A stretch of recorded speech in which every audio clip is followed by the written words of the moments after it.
Hey basketball guys, we have news. Let's go to more news from the Golden State Warriors, but before that, don't forget to subscribe to the channel and leave your like.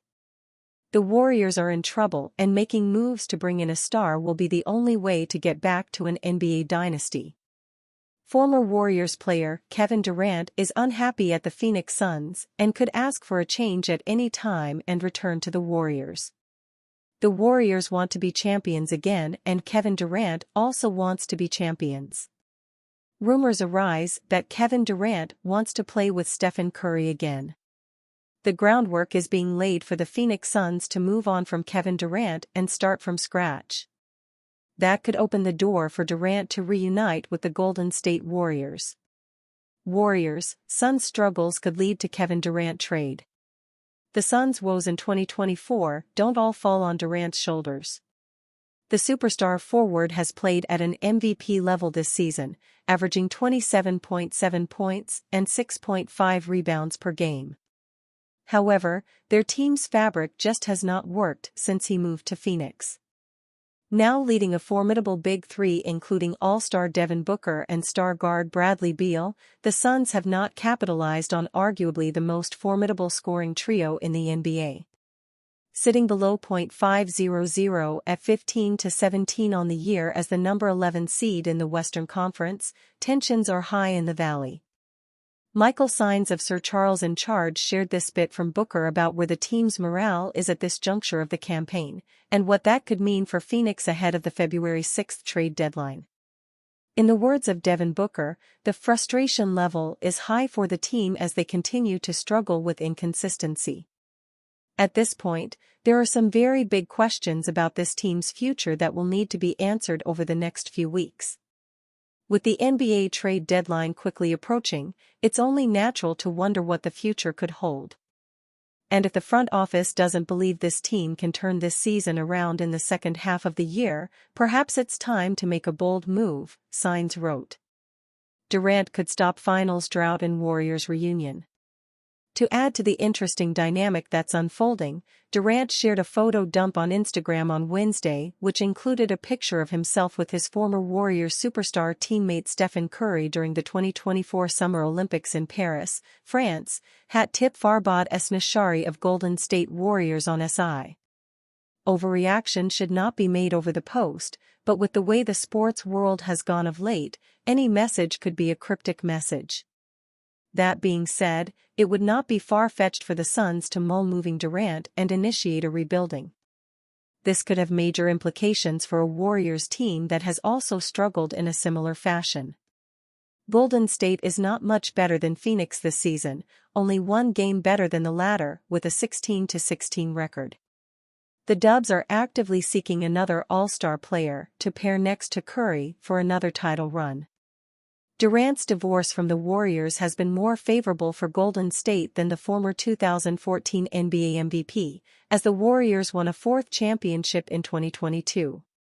However, the split has caught up to both parties. The Warriors could instantly become title favorites once again if they reformed their revolutionary super team with Durant. The 36-year-old has made the playoffs in 4 of the last 5 seasons since leaving the Bay, but has only been out of the first round twice without a single conference finals or finals appearance in that span. As he ages, Durant's window to win a third ring may be closing, much like the Warriors' window with Curry, 36, and Draymond Green, 34, at their helm. Warriors have pieces to make the Suns an attractive offer. Thus, if Golden State is serious about milking the most out of whatever time they have left with their star duo still playing at a high level, pushing their chips to the front of the table to land Durant would be well worth it in the short term. While they'd likely have to give up their young rising star Jonathan Kuminga, as well as former All-Star Andrew Wiggins and other assets to appease the Suns and make a deal work financially, Durant could give the franchise a handful of years at an elite level of play, which realistically could result in multiple championships. He's only under contract until the spring of 2026, which would also give the Warriors the chance to re-up him on a lesser deal than the $50+ million he's currently taking home. Stephen Curry called the Warriors very average, but even that's a stretch right now. The Warriors' hot start is looking like a mirage as reality sets in for Golden State. On the heels of an 18-point loss to the Cleveland Cavaliers on Monday, Stephen Curry called the Golden State Warriors a very average team, and by the numbers he's correct. The Warriors will begin 2025 as average as it gets, with a 16-16 record. But right now, even that feels like a stretch. Golden State's average record is being propped up by a 12-3 start that is looking more like a mirage every day. Over the last 5 weeks, the Warriors have gone 4-13 with the league's third-worst offense. Meanwhile, the defense that performed like a top-5 unit to start the season is giving up almost 8 more points per 100 possessions during this stretch. All of this is good enough, or bad enough, however you choose to look at it, for the Western Conference's last play-in spot, one up in the loss column over what would currently be a lottery-bound Suns team. A Jimmy Butler trade appears to be off the table. We know by now the Warriors don't want anything to do with Brandon Ingram. Knowing their early blueprint of fading defense and increasingly complicated depth needed an addition, Dennis Schroeder was supposed to be the efficient and individually capable second scorer that Curry desperately needs. He hasn't been. That could change, of course, as Schroeder was having a career season in Brooklyn before a 7-game sample with the Warriors during which he has failed to shoot better than 37% or score more than 12 points in any single outing. Even at his previous levels, however, Schroeder probably isn't anywhere near impactful enough to lift a team that frankly doesn't appear to be anywhere near good enough to play with the big boys come spring. That's not to say they can't be better than this. Curry is coming off a pretty disastrous shooting month by his standards, 40-36 splits and just 21.5 ppg. Chances are, that'll improve. But there's also a real chance that Curry, at 36, doesn't have what it takes anymore to single-handedly lift what is an otherwise creatively challenged defense. He doesn't create the same kind of separation anymore. Perhaps that's his age, or his knee tendinitis. It's probably a mixture of both. Either way, he can't consistently shed double and triple teams anymore, and more one-on-one defenders are even bottling him up. When he does manage to get a step, he's not finishing in the paint with nearly the sort of cleverness that we've seen from him in the past. It's not to say he was ever explosive, but he had some sneaky spring in his finishing steps that gave him consistent clearance to flip up whatever HORSE shot he decided was appropriate. Curry still creates plenty of panic off the ball, but he also spends a lot of time running around to create supposed advantages for his teammates, who, in turn, simply aren't good enough to consistently take advantage of those opportunities. When the support staff threes are going in, it masks a lot of this issue. But that's not a reliable crutch on a roster that, frankly, is pretty thin on truly talented shooters. The Warriors are made up more of potential shooters. It's night to night whether that potential materializes. When it doesn't, it gets pretty ugly. During the 12-3 start, the Warriors were the 4th best three-point shooting team in the league. Since then, they ranked 23rd Buddy Hield, 44% to 33%, Draymond Green, 45 to 30, Moses Moody, 41 to 30, and Lindy Waters, 38 to 28, have all fallen by at least 10% over the last 5 weeks.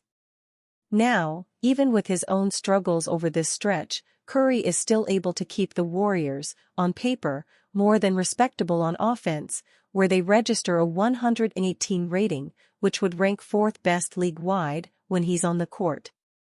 That said, those numbers feel deceiving when you watch the juiceless Warriors of late.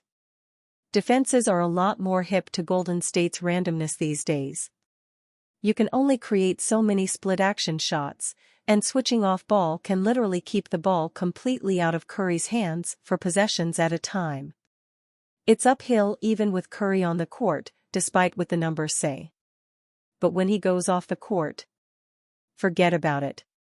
Golden State's offense drops to a cover-your-eyes 99.5 rating. you have to go back a decade, to the process 76ers, to find an offense with a sub-100 rating. Sure, ratings measure a full season across all lineups, but you get the point. Curry is once again doing all he can to make an otherwise bad team palatable.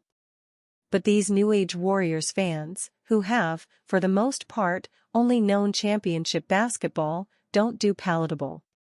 They won't see Curry's last good years lost to mediocrity without taking to any platform that will have them, on pretty much a nightly basis, to light up Steve Kerr for his small and inconsistent lineups and the front office for its ongoing two-timeline experiment. Kerr isn't a developmental coach, and that lack of trust has probably cost these young guys the consistent time they need if they were ever going to have a chance of turning into the player the front office projected, at least during this window. Still, Kerr is not the problem. The roster simply isn't good enough.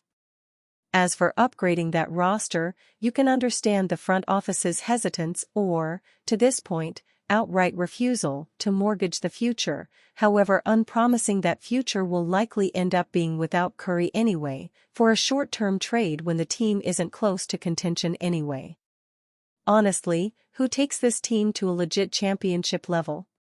Butler, at the cost of Andrew Wiggins and Kuminga, mind you, is the best hope for that on paper, but even he's a stretch.